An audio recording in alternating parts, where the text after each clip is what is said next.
안녕하세요. 저는 올해 40대 초반이 된 한 남자의 아내입니다. 제 입으로 이런 말을 하기 좀 낯이 뜨거운 말일 수도 있지만 솔직히 제가 봐도 저는 타고나게 좋은 몸매와 호감형 얼굴을 가지고 있습니다. 결혼 전에 저를 따라다니는 남자가 정말 많았고 저와 교제를 원하는 남자들의 대시를 많이 받았지만 번번이 거절해야만 했던 이유가 있었는데 바로 엄한 집안 분위기 때문이었습니다. 항상 집에 일찍 들어가야만 했기 때문에 남자와 교제할 만한 시간이 별로 없었고 그러다가 제가 21살이 되면서 지금의 남편을 만나게 됐습니다. 처음에 이 남자를 만났을 때는 제가 연애를 하고 있다는 사실을 집안에는 비밀로 했고 어느 순간 결혼할 때가 되어서는 집안의 엄청난 반대에도 불구하고 제가 너무나도 사랑하는 사람이기에 결혼을 하게 되었습니다. 남편은 저보다 7살이 많았고 저의 첫 남자이고 부부 생활에도 아무런 문제가 없어요. 그러나 문제는 결혼을 너무 일찍 했기 때문에 저는 아직 어리고 하고 싶은 것도 많고 욕구도 많았습니다. 특히나 밖에 나가서 친구들과 만나다 보면 제가 결혼했다는 걸 상상도 하지 못하고 저에게 다가오는 남자들이 정말 많았습니다. 연락처를 좀 가르쳐 달라거나 같이 술을 마시러 가는 게 어떠냐는 말이었죠. 처음에는 그런 게 신기해서 즐기기만 했는데 어느 순간부터 그런 게 너무 많아지니까 거부감이 들었습니다.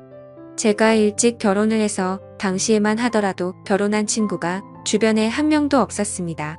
그러다 보니 친구들이 나이트에 가서 놀았던 이야기를 한다거나 남자친구와 만나고 헤어지는 이야기를 들으면 부럽기도 하고 저도 처음에 남편을 만났을 때에 그런 설레임을 다시 한번 가지고 싶다는 생각을 하기도 했습니다.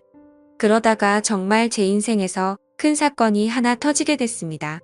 3년간 남편만 보고 살았던 저에게 한 번의 외도로 인해 저의 인생이 180도 달라지게 됐습니다.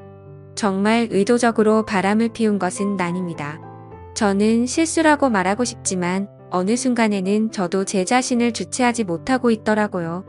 제가 20대 초반이었을 때 그때까지만 해도 저는 다른 남자를 만난다는 것은 범죄라고 생각했고 인간으로서 쓰레기 같은 행동이라고 생각했습니다. 그날도 여느 때와 다름없이 퇴근하는 남편을 위해 요리를 하고 있었어요. 현관문 열리는 소리에 남편을 맞이하러 달려나가니 울상을 짚고 들어와 한숨을 쉬는 남편에게 놀라서 물어봤습니다. 자기야, 무슨 일 있어? 아, 속상해. 오늘 휴대폰을 잃어버렸지. 뭐야? 그 휴대폰은 산지 얼마 안 됐고 할부도 아직 많이 남아있는 상태였습니다. 저는 아쉽지만 그냥 잊어버리라고 얼마나 정신없게 일했으면 휴대폰을 다 잃어버리냐고 남편의 엉덩이를 토력거려주고 다시 하나 더 사면 된다고 위로했습니다. 그런데 문제는 그 다음날에 남편 번호로 저에게 전화가 왔어요. 여보세요? 저희 가게에 핸드폰 맡기고 가신 가족분 되시나요? 네, 누구시죠? 어제 가게에 방문한 손님이 휴대폰을 맡기고 술을 20만원치 먹었는데 계산도 안 하고 휴대폰을 찾아가지도 않으셔서요. 여기 저장된 번호로 연락해봤어요. 저는 처음에 그 말을 듣고 남편을 의심했지만 그럴 리가 없다고 생각했기 때문에 알아보니까 누군가 휴대폰을 주워서 가게에 맡기고 외상으로 술을 먹은 것이었습니다. 가게 주인은 휴대폰을 찾아가려면 술값을 가지고 술집으로 오라는 말을 했습니다. 돈은 아깝지만 그래도 남편이 알면 좋아할 거라는 생각으로 약속한 시간에 맞춰 택시를 타고 술집을 찾아갔습니다. 그때 시간이 오후 5시 정도였는데 제가 갔을 때 그곳은 이제 막 가게를 오픈하고 있었어요. 문 앞에 주인으로 보이는 젊은 남자가 있었습니다. 휴대폰 찾으러 왔다고 말하자 가게에 있다며 지하 2층인 술집으로 저를 데리고 갔습니다. 휴대폰을 확인하자 남편 것이 맞았는데 20만원을 주기에는 너무 아까웠습니다. 솔직히 저희 남편이 잘못한 게 아니고 이걸로 술 먹은 다른 남자가 잘못한 건데 왜 그 돈을 제가 물어줘야 되나 싶더라고요. 그러다 문득 그 남자의 외모를 살펴봤습니다. 머리카락은 굉장히 길었고 통이 큰 바지를 입었으며 자기 사이즈보다 적어도 몇 개는 더 커 보이는 와이셔츠를 입어서 그런지 꼭 무슨 힙합하는 청년처럼 생겼더라고요. 걷는 걸음걸이도 껄렁하고 팔에는 문신이 보였는데 깔끔한 정장만 입고 다니는 제 남편과는 정반대의 자유로운 느낌이 많이 풍기는 오빠였습니다. 생긴 것만 보면 제가 좋아하는 얼굴상으로 제법 잘생겼지만 옷 입는 게 영 마음에 들지 않았습니다. 저도 제가 왜 그랬는지 모르지만 갑자기 그 남자에게 한 가지 제안을 하게 되었습니다. 여기 혹시 관심 있으면 술값 20만 원치만큼 오늘 그쪽이랑 같이 시간 보내줄 수 있는데 어때요? 솔직히 이건 정말 어처구니 없는 제안이었습니다. 말하는 동시에 저는 얼굴이 빨갛게 달아올랐거든요. 그 남자는 놀라는 듯 하다가 갑자기 술집 문을 걸어 닫으면서 저에게 다가왔습니다. 그 남자는 저에게 묻더군요. 그 말 진심이에요? 정말 하고 싶어요. 저는 20만 원이라는 금액이 아까운 것도 아까운 것이지만 그 남자에 대한 호기심이 더 컸던 것 같습니다. 그래서 그냥 한 번쯤 해보는 건 어떨까 하는 생각이 들었던 것이죠. 저는 다시 한번 말했습니다. 진심이에요. 대신에 오늘 일은 확실하게 비밀로 해줘야 해요. 그리고 오늘 딱 한 번만이에요.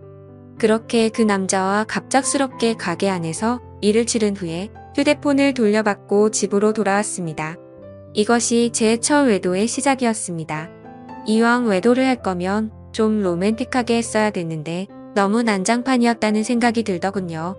그날 밤 이후로 술집 주인은 저에게 가끔 연락을 해왔지만 저는 연락을 받지 않았습니다. 막상 해보니까 그다지 좋지도 않았고 오히려 다른 걸 더 느껴보고 싶다는 생각이 들었기 때문입니다. 그 뒤로 저는 남편 외에 다른 남자를 만나는 것에 대해 호기심이 생겼어요. 많은 사람을 만났다가는 남편이 알게 될까봐 걱정이 되었고 집에만 있는 저로서는 다른 남자를 접할 기회가 쉽지 않았습니다. 그러다 생각지도 않았던 사람과의 일이 벌어지고 말았습니다. 여름방학이라고 대학생이었던 남편의 동생이 서울 구경을 하고 싶다며 저희 집에 놀러 오게 된 적이 있는데 워낙에 나이 차이도 얼마 안 나고 저도 대입시험을 본 지가 엊그제 같아서 이런저런 얘기하면서 친해졌습니다. 그리고 넉살이 좋은 도련님은 형수라고 하며 저를 잘 따랐습니다. 도련님 입장에서는 나이 차이가 얼마 안 나니까 제가 불편할 수도 있었는데 별로 개의치 않고 행동하는 걸 보고 좋다고 생각했습니다. 그러다 하루는 도련님이 놀러 나갔다가 비가 무척 내려서 집에 일찍 온 날이었습니다. 남편은 출근한 상태였고 우산을 미처 준비하지 못한 터라 비를 흠뻑 맞고 집에 들어온 도련님에게 가라 입을 옷을 가져다 주며 씻으라고 하고 과일을 깎았습니다. 거실에서 단둘이 과일을 먹으면서 이런저런 이야기를 나누었고 그날따라 제가 눈을 마주치면 도련님은 어색한 듯 피했는데 그 묘한 느낌이 아직도 생각이 나네요. 그 어색한 기운을 깨고 싶어서 머리에서 생각한 대로 질문을 던졌어요. 도련님 메인 있어요? 지금은 없는데 형수님 같은 예쁜 여자 있으면 당장 애인하고 싶죠. 소개해 주실래요? 오 그럼 나 같은 여자 있으면 결혼도 할 거예요. 당연히 당장 하죠. 한치의 고민도 없이 당연하다고 말하는 도련님을 보며 이상한 충동이 일어났습니다. 저는 그런 도련님의 손을 덥석 잡아버렸고 눈을 쳐다보며 물었습니다. 이렇게 하니까 설레이기도 해요. 한참 정적이 흐르고 얼어있던 도련님은 마주잡은 손에 슬쩍 깍지를 끼더라고요. 그렇게 저와 도련님 사이에 묘한 감정이 흐르기 시작했습니다. 그 일이 있고 나서 남편에게는 도련님 서울 구경시켜준다고 말하고 일주일 동안 대놓고 데이트를 했습니다. 그 나이 또래들처럼 설레는 연애를 다시 하는 것 같아서 며칠 동안은 정말 두근거리고 신났었습니다.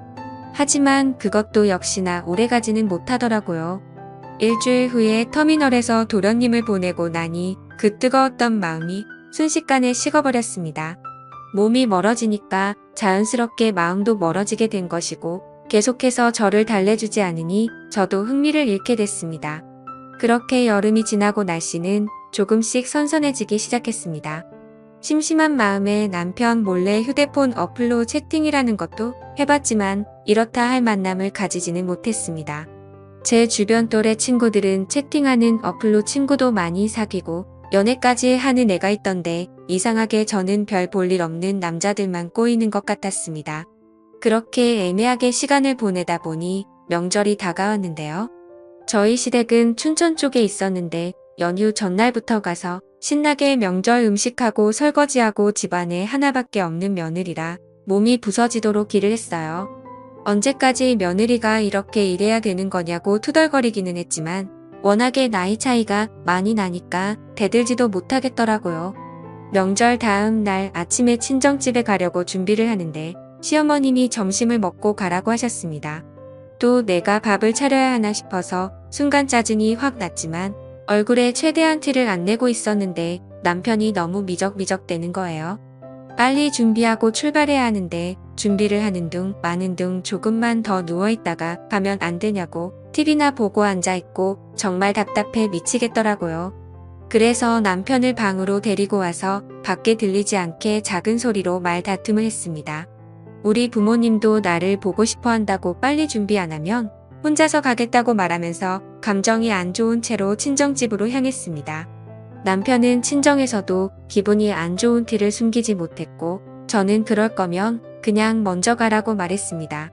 화가 난 남편은 저녁에 볼 일이 있다고 하며 먼저 집에 올라간다고 하고 올라가 버렸습니다. 무슨 일이냐는 친정 엄마의 물음에 별거 아니라고 대답하고 방에 들어와 혼자서 분을 삭히고 있었습니다. 저렇게 마누라를 배려하지 못하는 남자인 줄 몰랐는데 정말 충격적이었죠. 싸우느라 못 봤던 휴대폰을 여러 메시지를 확인해 봤더니 초등학교 동창 중 한 명에게서 연락이 와 있었습니다. 동창회를 하니 꼭 나와달라는 문자였고 오늘은 술을 꼭 마셔야겠다는 생각에 서둘러 준비를 하고 초등학교 동창회에 나갔습니다. 그 자리에 나가니 이미 20명 정도가 모여 있었고 명절인데 다들 할 것도 없이 이렇게 나와서 놀고 있냐고 조상님도 없냐는 농담을 건넸습니다. 그러자 친구들은 요즘에 누가 조상님 챙기냐고 우리끼리 재미있게 잘 먹고 잘 살자면서 술이나 마시자고 하더라고요. 졸업하고도 연락을 하는 친구도 있었지만 졸업하고 나서 처음 보는 친구도 있었습니다. 그래도 초등학교 동창이라는 유대감이 있었기 때문에 편하게 대할 수 있었죠.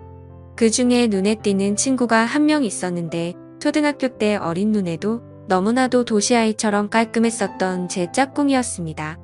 그 아이는 피부도 하얗고 공부나 운동도 잘했었기 때문에 어릴 적에 잠시나마 좋아했던 남자였어요. 제 기억상으로는 그 아이도 예뻤던 저를 좋아했었고 동네도 가까워서 자주 어울렸었던 기억이 납니다. 문방구에서 같이 과자를 사 먹으면서 집에 같이 가기도 했었고 지금 생각하면 유치한 편지도 주고받았었는데 오랜만에 보니까 훨씬 더 반갑고 기분이 좋았습니다. 그 친구는 6학년 때 전학 가서 그 이후로는 처음 봤고 멀리서 봐도 어릴 적 그 모습이 상당히 많이 남아있어서 그때 설레임이 새록새록 기억났습니다. 저는 반가워하며 그 친구 가까이 가서 말을 걸었어요. 어머 건우야 어떻게 연락 한 번을 안 했어? 안 그래도 너 결혼했다는 말 들었는데 연락을 못 하겠더라. 그 친구와 계속해서 대화를 하면 할수록 저는 그에게 점점 빠져버리고 말았습니다. 제가 아마 결혼을 하지 않았다면 꼭 이런 남자와 연애를 했을 것 같다는 생각이 들 정도로 마음에 드는 친구였거든요.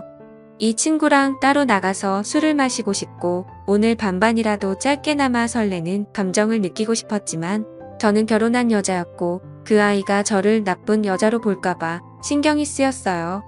술자리가 끝나갈 때쯤 애들은 하나 둘씩 빠져나가기 시작했습니다.